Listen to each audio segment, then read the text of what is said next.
Vamos abrir em Apocalipse, capítulo 2. Nós estamos, nesses domingos, numa série de pregações nas cartas às igrejas, às 7 igrejas, e hoje nós vamos falar um pouco sobre a carta à igreja em Pérgamo.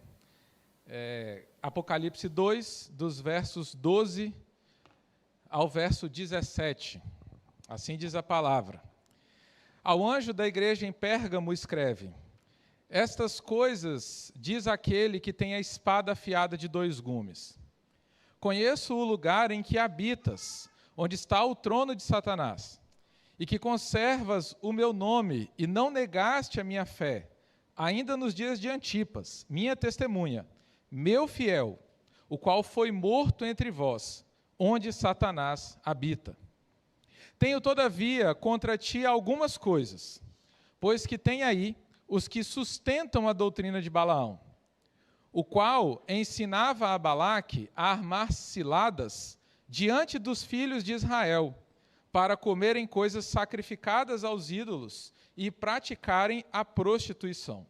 Outro sim, também, tu tens os que da mesma forma sustentam a doutrina dos nicolaítas. Portanto, arrepende-te, e se não, venho a ti sem demora, e contra eles pelejarei com a espada da minha boca. Quem tem ouvidos, ouça o que o Espírito diz às igrejas. Ao vencedor dar-lhe-ei o maná escondido, bem como lhe darei uma pedrinha branca, e sobre essa pedrinha escrito um novo nome, o qual ninguém conhece, exceto aquele que o recebe. Que Deus possa abrir os olhos do nosso entendimento, para que a gente receba a palavra dele e entenda aquilo que ele quer falar conosco essa noite. Meus irmãos, falar de Apocalipse gera um misto de situações, né? Algumas pessoas têm medo do livro de Apocalipse, então não leem Apocalipse. Né? Outras pessoas são meio indiferentes ao livro de Apocalipse. Mas como a gente já tem aprendido aqui há alguns domingos, o livro de Apocalipse é a revelação de Cristo dos últimos dias. E é um livro que a gente tem que ter esperança. É um livro que foi escrito para nos dar esperança. É um livro que foi escrito para nos mostrar que Cristo vence no final. Que apesar de tudo que a gente está passando, apesar desse mundo complexo que estamos vivendo, no final Cristo vence. Amém? Aleluia! Então, o livro tem que ser lido com esse olhar de esperança. Com esse olhar de que Cristo mostrou tudo o que vai acontecer. Vai ter dificuldade? Vai ter dificuldade. Vamos passar por problemas? Vamos. Perseguições? Várias. Vai ter gente que vai morrer? Vai. Vai ter cristão que vai, que se diz cristão, mas que vai negar a fé? Vai. O amor vai esfriar? Vai. Mas vai ter a igreja fiel e firme? Vai. Amém? E a gente começa, a igreja de Pérgamo era uma dessa igreja. Ela tinha a sua fidelidade e foi elogiada por isso. E só para a gente entender esse contexto, Pérgamo era a capital romana da Ásia. Só que em Pérgamo tinham vários templos de adoração a vários deuses, inclusive Zeus, né? Pérgamo ficou conhecida também por ser o centro da adoração a Esculápio. Esculápio, o deus da medicina e da cura, aquela cobrinha que os médicos usam, né? Tinha um trono, tinha um templo para Esculápio, um lugar de adoração a Esculápio. Foi também o primeiro lugar a receber um templo de adoração a César, o imperador romano, que estava vivo ainda. E provavelmente esse templo de adoração a César era o que se refere ao texto ao trono de Satanás.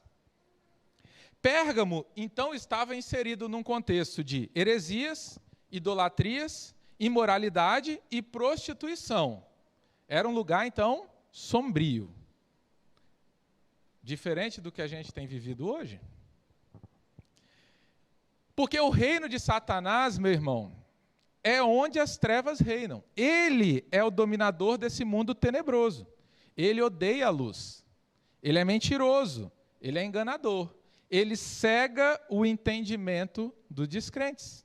Ele instiga os homens a pecar e os induz ao erro. Mas mesmo diante de tantas circunstâncias, houve pessoas na cidade de Pérgamo que não se prostituíram aos outros deuses. Não se deixaram levar pela adoração a César, e por isso foram perseguidos. E o texto nos traz um exemplo, Antipas. Antipas, ele foi morto, queimado dentro de um bezerro de bronze, por não negar o evangelho. Esses homens e mulheres verdadeiramente fiéis eram a verdadeira igreja de Cristo em Pérgamo. Por mais que seja pressionada e perseguida, a igreja fiel não se mistura com o mundo. Ela é a nova criação divina. Logo, a sua natureza é incompatível com o velho mundo caído. Jesus, na sua oração sacerdotal, nos mostra onde que a gente está. Não peço que os tire do mundo, mas que os livre do mal. Então Jesus está mostrando aqui que nós estamos no mundo. Pérgamo estava no mundo. Porém, meu irmão, estar é diferente de ser. Nós estamos no mundo, nós não somos do mundo. E ele continua, santifica-os na verdade, pois a tua palavra é a verdade. Então, apesar de estarmos no mundo, nós temos a palavra de Cristo que nos santifica e nos livra do mal. Diante desse contexto, diante do que acabei de falar aqui, eu queria pensar com os irmãos sobre um tema. A igreja e o mundo, uma mistura heterogênea. A igreja não pode se misturar com o mundo a ponto de ser igual ao mundo. As pessoas precisam olhar para nós, que estamos no mundo, e ver que somos diferentes. Mas por que a igreja não se mistura com o mundo? E o primeiro ponto que eu gostaria de pensar com os irmãos é: porque há um só Deus e uma só verdade. O mundo tem vários deuses, assim como na cidade de Pérgamo tinha vários deuses, vários templos de adoração. Então, consequentemente, existiam várias verdades. Mas Paulo fala para nós em 1 Timóteo que há um só Deus. 1 Timóteo 2,5. Há um só Deus e um só mediador entre Deus e os homens, Cristo Jesus, o homem. Então a Bíblia é clara em afirmar que há um só Deus, o Deus Criador, o justo juiz, o Deus que tirou o povo da terra do Egito, que sustentou reis e reinados, que nos sustenta hoje, é o Deus que está falando através do apóstolo João nessa carta. É o único Deus. Cristo se identifica no início dessa carta como, e aí você pode ver no versículo 12, estas coisas diz aquele que tem a espada afiada de 2 gumes. Deus se identifica de acordo com a necessidade de cada igreja. Você vê que são 7 cartas. Em 7 cartas, o mesmo Cristo se identifica de maneira diferente. Porque ele se identifica de acordo com a necessidade de cada igreja. Um dos motivos de Cristo se identificar como uma espada aqui é porque o símbolo de César era uma espada. Então, Cristo estava fazendo aqui um contraponto. Mas essa espada também traz para a gente a ideia da verdade. E se a gente lembrar, em Hebreus 4,12, nos diz o seguinte: a palavra de Deus é viva e eficaz, mais cortante do que qualquer espada de 2 gumes. Penetra até o ponto de dividir alma e espírito, juntas e medulas, e ela é apta para discernir os pensamentos e propósitos do coração. A espada, meus irmãos, é a verdade. Assim como há um só Deus, também há uma só verdade. A espada penetra, corta, separa os cristãos do mundo. Por isso que a gente não se mistura. A espada separa alma e espírito. isto é, a alma daqueles hábitos pecaminosos que, por costume, se parecem essenciais a elas. E só existe uma da verdade. E uma das marcas da verdadeira igreja de Cristo é o correto ensino bíblico, ou seja, a pregação fiel das Escrituras Sagradas. E esse tema da fidelidade no ensino da palavra está muito presente na carta à igreja em Pérgamo. Uma fidelidade que o próprio Deus estava determinado a preservar. E como a gente leu em Hebreus 4:12, essa verdade ela é apta para discernir os pensamentos e propósitos do coração. Então, todo aquele que quiser ensinar alguma coisa que não seja o Evangelho, o que Paulo diz? Seja anátema. Quando alguém quiser ensinar alguma coisa diferente do que é o Evangelho, se você está firme na palavra, você conhece a verdade e esse único Deus, você tem como discernir os pensamentos e os propósitos do coração, através da palavra de Cristo. Então a igreja não se mistura com o mundo porque ela reconhece esse único Deus. E ela reconhece essa única verdade que está nele.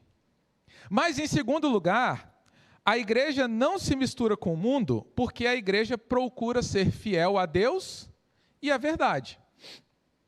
Mesmo diante desse contexto tenebroso que vivia a igreja de Pérgamo, alguns se mantiveram fiéis à verdade, se mantiveram fiéis a Deus, mesmo estando onde eles estavam. Olha o verso 13. O que Cristo fala? Conheço o lugar em que habitas. Queridos, que verdade maravilhosa é essa para nós hoje? Conheço o lugar em que habitas. Cristo, meus irmãos, conhece onde você está. Cristo sabe o que você está passando. Cristo sabe qual é a sua situação mais do que você. E Ele está aqui para te oferecer a ajuda que você precisa. Cristo conhece o lugar que Pérgamo estava. E olha onde Pérgamo estava. Onde está o trono de Satanás. E onde Satanás habita.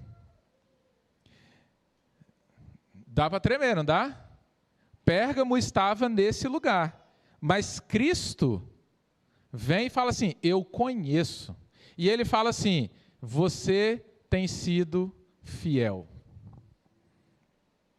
Mesmo a igreja de Pérgamo, nesse contexto, e tendo visto Antipas sendo morto nesse bezerro de bronze queimado por causa da perseguição, boa parte da igreja se manteve fiel.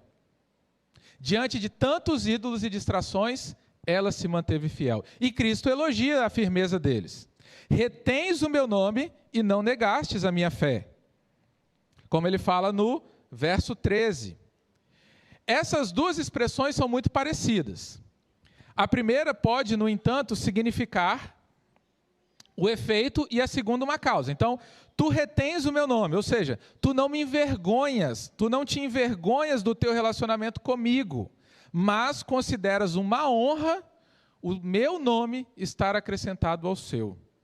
E o que te tornou fiel assim é a graça da fé. Tu não negaste as doutrinas do Evangelho, nem te desviastes da fé cristã, e por meio disso tudo fostes conservada fiel. Nossa fé, meus irmãos, vai ter uma grande influência sobre a nossa fidelidade. E a gente precisa se perguntar, a quem estamos sendo fiel?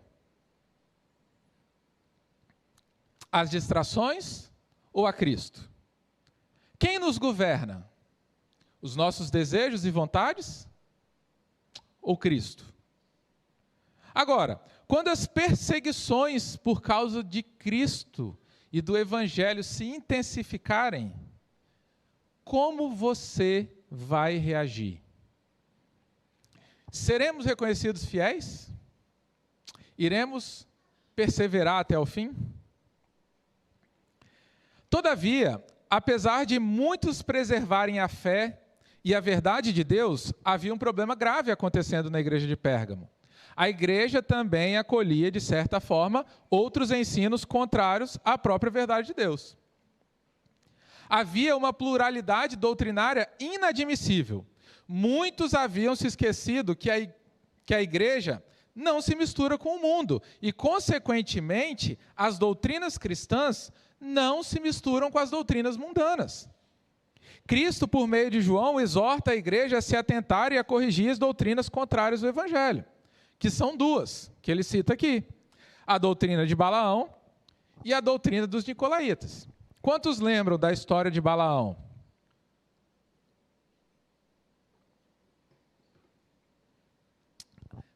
A história de Balaão e Balaque, como fala o verso 14, ocorreu mais de 1000 anos antes de João escrever essa carta, de João ter essa revelação. Conforme está registrado no livro de Números, Balaão foi um profeta que recebeu dinheiro para amaldiçoar o povo de Israel. Ao longo das Escrituras, eles são citados várias vezes como exemplos de imoralidade e de corrupção. Eles se prostituíram espiritualmente por causa do dinheiro. O Deus de Balaão, então, era o dinheiro. Esses homens são tomados agora como exemplos para descrever o que estava ocorrendo dentro da igreja de Pérgamo. A pior ameaça em Pérgamo não era o exército romano, não era a espada de César, mas sim os inimigos de Cristo com seus ensinos sorrateiros, demoníacos, que haviam se infiltrado na igreja por meio de relacionamentos promíscuos. Eles foram se infiltrando e construindo armadilhas contra a igreja. Estavam ensinando dentro da igreja que era possível conciliar o evangelho de Cristo com as heresias do mundo. Ensinavam que era possível comer comidas idólatras, sacrificadas a ídolos, e ainda assim estar em comunhão com Cristo, e ainda assim participar da ceia. E Paulo é claro em Gálatas 1:8, mas ainda que nós mesmos, ou um anjo do céu, vos anuncie outro evangelho, além do que já vos tenho anunciado, seja anátema.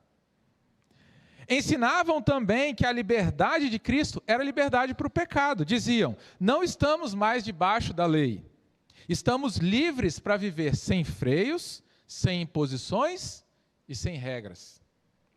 Essa doutrina de demônios era para transformar a graça em licença para a imoralidade. Transformar a liberdade em licenciosidade. Em Gálatas também, Paulo nos diz: caros irmãos, fostes chamados para a liberdade, todavia, não useis da liberdade como desculpa para vos franquear a carne. Os hereges sabiam e sabem que o pecado enfraquece a igreja. A igreja só é forte quando ela é santa. Sempre que a igreja se mistura com o mundo e adota o estilo de vida, ela perde o seu poder e a sua influência. Ela se torna fraca e fácil de ser derrotada. Em Pérgamo, enquanto uns sustentavam a doutrina de Balaão, os demais membros da igreja se calaram, num silêncio assim, muito estranho. A infidelidade tomou lugar nessa igreja, com a adesão de uns e o conformismo de outros. Logo, a igreja tornou-se infiel. Os falsos mestres queriam relativizar o evangelho, fazer do evangelho algo mais compatível com as ideias do mundo. Mas nós estamos, meus irmãos, na contramão do mundo. Nós caminhamos no sentido contrário. Não encaixa, não é compatível, não é para ser compatível, não tem que ser. Cristo está nos chamando a ficar alerta, porque esses ensinamentos, eles entram na igreja, não é de uma forma brusca, é devagarzinho, é aos poucos, sorrateiramente. Individualismo, materialismo, inversão de prioridades, teologia da prosperidade, triunfalismo, os vários nada a ver que tem por aí. Meu irmão, vigia, abre o olho.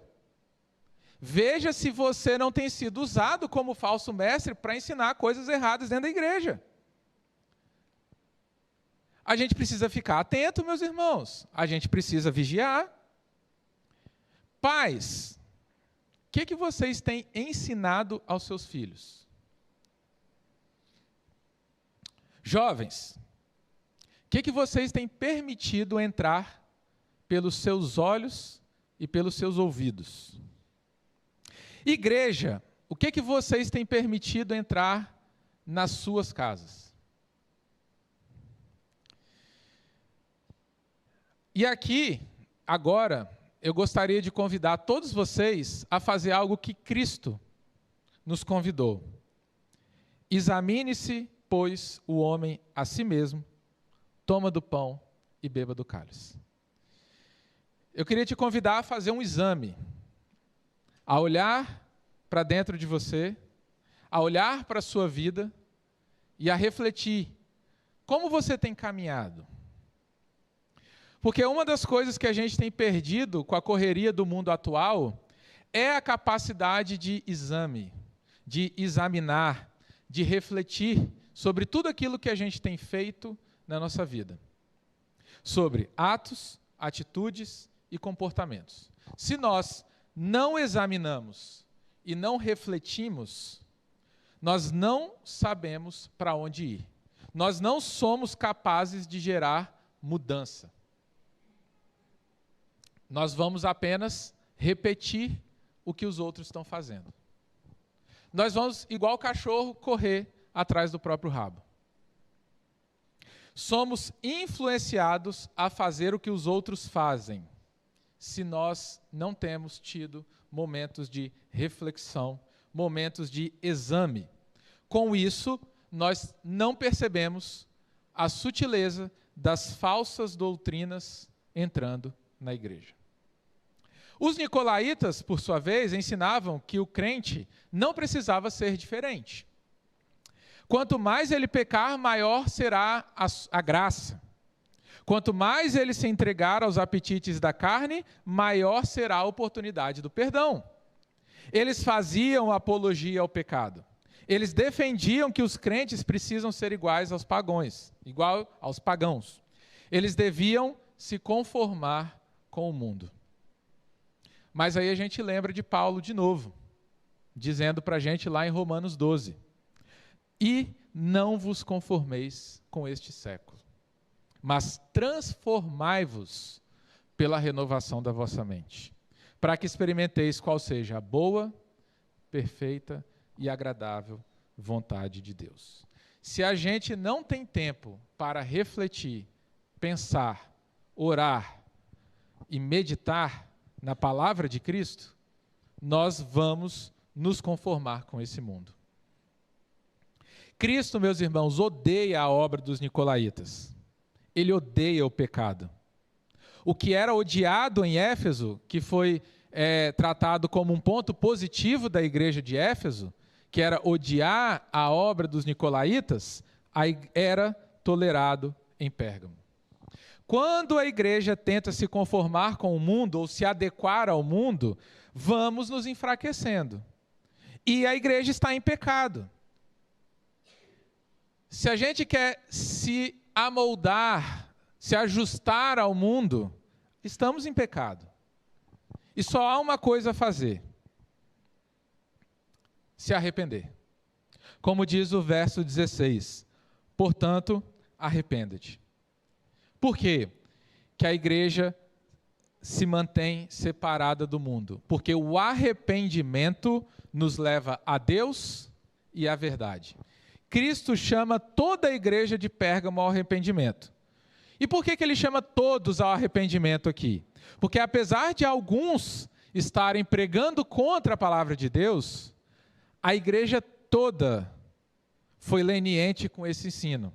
E toda a igreja precisava se arrepender. Verdade e vida precisam ser pautadas pela palavra de Deus. Embora o juízo vá cair sobre aqueles que se desviaram, a igreja toda é disciplinada e envergonhada por isso. Esse era o pecado da igreja de Pérgamo. A tolerância com o erro e com o pecado. Mas e se não houver arrependimento? Haverá juízo. Cristo vai usar da sua espada para fazer o seu juízo.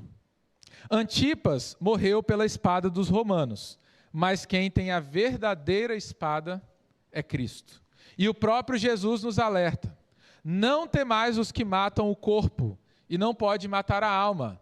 Temei antes aquele que pode fazer perecer no inferno, tanto a alma quanto o corpo. Cristo, meus irmãos, nos convida ao arrependimento. O pecado nos atormenta. O pecado ainda está na nossa carne. Nós temos a luta diária da carne contra o espírito. Porém, Cristo nos convida a esse arrependimento. Devemos lutar todos os dias contra o pecado. E Cristo nos dá uma ótima notícia.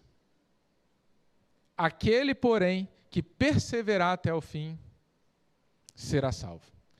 E Cristo fala aqui, meus irmãos, na carta à igreja de Pérgamo, sobre duas coisas: que a pessoa que se arrepender, ao vencedor, ele vai dar.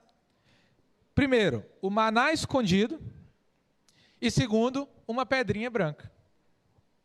Se os irmãos se lembrarem, o povo de Israel foi sustentado no deserto com o maná, né?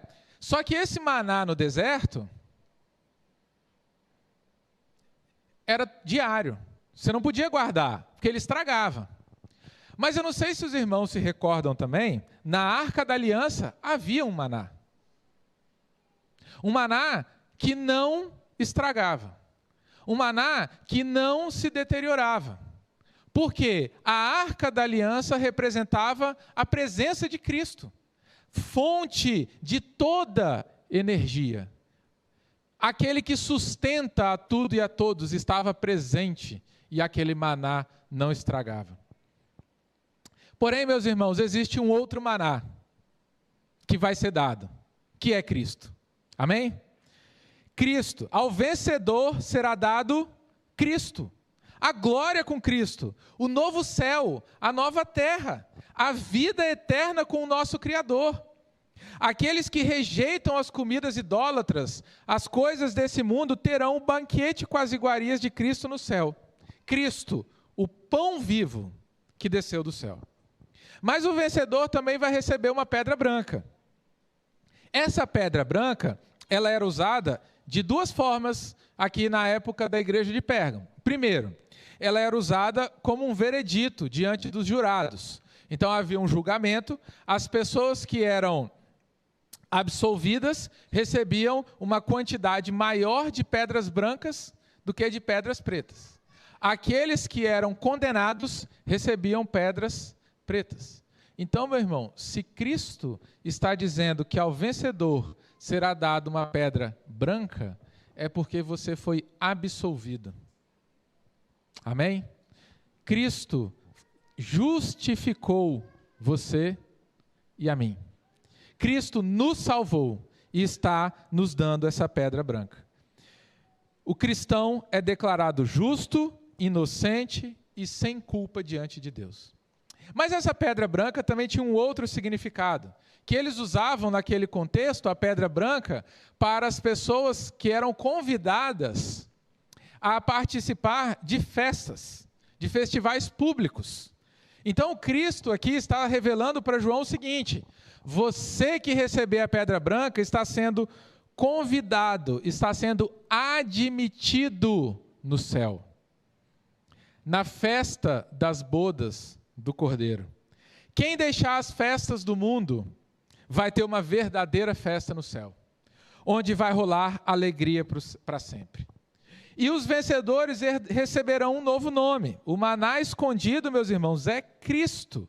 E esse novo nome nós vamos poder compreender naquele dia em que Cristo voltar.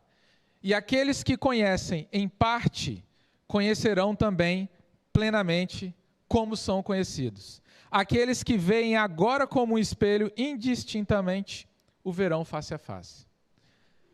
Aquele que tem ouvidos para ouvir, ouça. Que Deus aplique a sua palavra aos nossos corações.